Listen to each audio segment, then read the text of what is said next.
What's up, Celtic fans? Welcome into today's show. And today I'm breaking down a trade rumor that took the internet by storm yesterday evening. And it all revolves around current Celtic point guard Kemba Walker, who could be on his way out after just one full season with the Boston Celtics. Something that I don't think anybody really expected, but something that more people were talking about than we really ever anticipated. And now there's actual traction between the Celtics and other teams about a potential trade. Now, what's going to happen on today's show is, number one, I'm going to break down the trade that has been going around Twitter. Then after that, I'm going to tell you why each team might say yes, but I'm also going to tell you why each team might say no. And then I'll give you my final thoughts on why this trade may or may not happen. Now, where this all came from was Adam Kaufman on Twitter, who is a local Boston radio host. And here was his exact tweet. It says, it's possible that the Celtics flip picks and Kemba to the Pelicans for Jrue Holiday, send Gordon Hayward and the Pacers for Myles Turner, or a deal involving Myles Turner. Something that I was not expecting to see on Twitter yesterday. And listen, Myles Turner is a guy that the Celtics have definitely chased for a long time. We'll talk about him here more in just a moment. But Kemba Walker, he was an important piece to this team. So let's simplify it for you. You saw it in the tweet, but I want to tell you who goes where in this trade. And we'll start off with, of course, the Boston Celtics and who they're getting this one. The Boston Celtics would be getting Jrue Holiday from the New Orleans Pelicans and Myles Turner from the Indiana Pacers. Obviously, two defensive-minded guys, but guys that can play their role on offense as well.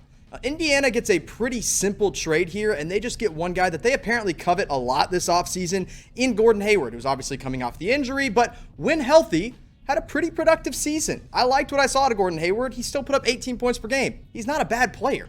Now, the New Orleans Pelicans, this is where it gets interesting. They would receive Kemba Walker and all three, is what I'm assuming, of the first-round picks that the Boston Celtics own. We know the Celtics have those 3 first-round picks. They also have a second-round pick as well that may or may not be involved, but I wouldn't assume it is. Feels like a lot, but what do you guys think? Who is the team that says no in this trade? Do you think it's the Boston Celtics? If you do, type BOS. If you think it's the Indiana Pacers, who just get Gordon Hayward, type IND. I think it's the New Orleans Pelicans getting Kemba and 3 first-round picks from the Celtics, type NOP. Now, you just told me who says no in the trade, but I want to tell you why each team might say yes in this deal and why they might get involved. So let's start off with your team, the Boston Celtics. Look, I think it is very realistic for them to say yes to this one because it would fill out their entire starting 5.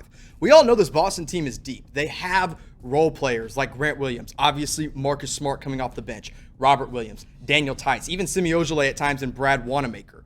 But their starting 5, it's a bit in question when you look at the big man position with Tice starting, and their defense at the point guard position with Kemba Walker, it's not great. And so what this does is it solidifies your starting 5 by putting Jrue Holiday at the point guard position to basically lock down any player that might come his way, and you have Myles Turner to protect the rim next to a smaller kind of power forward in Jason Tatum. Now, why did the Pacers say yes? Well, pretty simply, they like Gordon Hayward, and Gordon Hayward is an Indiana local. His family home is still there, so I think that makes some sense. But I think the bigger thing for the Pacers here is that they're trading Myles Turner away. And listen, I like Myles Turner. Myles Turner is obviously a good player. They're not going to get rid of him for nothing, but his trade value is continuing to dip because we know the Pacers value Domantas Sabonis over Myles Turner. So they might look to move on from him as soon as possible while they can still get a valuable player like a Gordon Hayward. Now let's turn our attention to the New Orleans Pelicans, who would be getting Kemba Walker, but I don't think that's the player they really value in this trade that much. I think they're more valuing the 3 draft picks that they could potentially get because this is a team that's looking to get younger. They have Brandon Ingram, potentially. He is a free agent. They have Zion Williamson. They have Lonzo Ball. They have Josh Hart. They have Jackson Hayes, Nickeil Alexander-Walker. That's a young team. They also have the 13th pick in this year's draft. So if they get 13 plus 14 from Boston, plus 26 from Boston, plus 30 from Boston, this rotation in New Orleans becomes a little bit more solidified with young players. Now, I got one more part of this trade that I want to talk about. We're going to talk about who says no and why other teams say no. But before I get there, I want to make sure that you have subscribed to this Celtics channel. chatsports.com/Celtics TV. We've got you hooked up with all the best and the latest Celtics news and rumors all the time. And we are quickly approaching 1,000 subscribers. So what I want to do, you're watching this probably on a Friday. I want you to get us to 1,000 subscribers by the end of the weekend. Help us get there. We only need 70 more of you to scroll down and hit that big red subscribe button. Now, while you're doing that, I want to tell you about our friends at Fanatics that are hooking you Celtic fans up with an awesome deal with all these Celtics-themed face masks at chatsports.com/NBA mask. Look, guys, we're going to be allowed back in NBA stadiums in December, and the only way we're going to be able to do that is if we wear our masks. So you got to go get yours, and you might as well rep the Celtics while you do it, right? Chatsports.com/NBA mask is the best place to do it.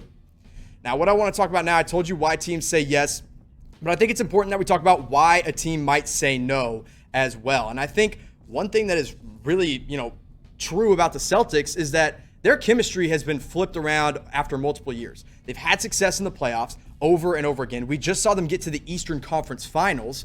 Do they want to blow up that chemistry once again by trading away their starting point guard in Kemba Walker? I think that is something that they may not look to do.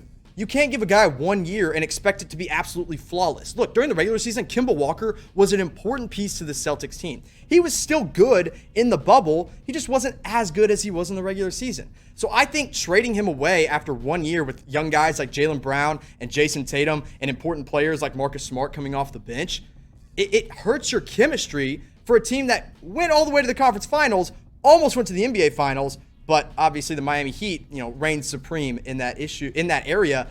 I'm not sure giving up on Kemba Walker is what Boston is ready to do after just 1 year. Now, why does Indiana say no? Number one, and I kind of hinted at it when I said why they say yes, with Myles Turner. Guys, he's a good basketball player. That's why Celtic fans want him on their team. They're not just going to throw him away. They're not just going to trade him away for no draft assets and Gordon Hayward. It doesn't make a lot of sense to me why Indiana would be so willing to move on from him. I'm not sure they're ready to give up on the Turner-Sabonis front court, and especially not for what they'd receive in this trade. Now, another reason Indiana probably says no, we go back to Gordon Hayward. Look, Hayward plus Oladipo, if those are your two main guys on a team, obviously Sabonis is the all-star on that team, but if those are your two main guys on one team, that's unreliable. That's two very injury-prone wings that, yes, they're both great when healthy, but that is a huge asterisk. It is when and if they're healthy. Now, go to the New Orleans Pelicans. Yes, they get 3 draft picks from the Celtics. Not super high draft picks, but solid role players can come out at 14, 26, and 30. But if you're New Orleans, why are you going to flip a 30-year-old Jrue Holiday for an older Kemba Walker? It doesn't make sense to me for a team looking to get younger. Now, Kemba Walker, offensively, yes, I think he is better than Jrue Holiday, without a doubt about it. But defensively, absolutely not. Plus, Holiday is kind of ingrained into that Pelican system. And so trading for a guy that doesn't know the system doesn't really make sense to me. So I think New Orleans could potentially say no. I think it's reasonable that all 3 of these teams say no. I just laid out all my reasons right there. Now, with the Celtics having 3 first-round picks and a second-round pick, we're going to be live for the entire draft on our main channel at youtube.com/chatsportstv. So if you are not subscribed, you're going to miss out big time. Listen, I'm going to be live all night long answering your questions, breaking down the picks, grading what the Celtics do. And heck, we might see the Celtics trade these picks, and if that happens, guess what? I'll be live for you, and I'll break it all down. So make sure you subscribe and turn on your notifications at youtube.com/chatsportstv. Now, I want to kind of give you my final thoughts and really wrap up what's happening in this trade that would send away Kemba Walker from the Celtics after just 1 year. I'm going to be honest. I really love this trade for the Celtics. Yes, I love Kemba Walker. I think he's a very great player. I think he's probably the most talented point guard. Heck, I like him better than Kyrie Irving on this Celtics team. I do, and I think a lot of you guys would agree. Chemistry-wise, attitude-wise, and even his offensive playmaking, it's all perfect.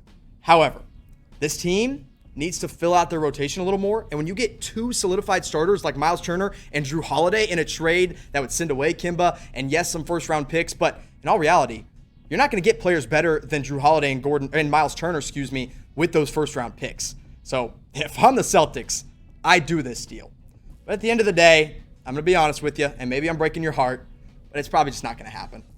One thing we've seen in the NBA is that trades of this caliber and with players like the names that we see in this involved, they don't usually get done. It's a lot of moving pieces, and it would have to happen pretty quickly. So in all honesty, I don't think it's going to happen. I don't think the Pacers really love this deal either. But you guys make sure to let me know what you guys think of this trade in the comments section. Also, make sure you subscribe. And if you want to talk more trade rumors about the Boston Celtics or anything Boston Celtics related, go give me a follow on Twitter at Jimmy_Crowther.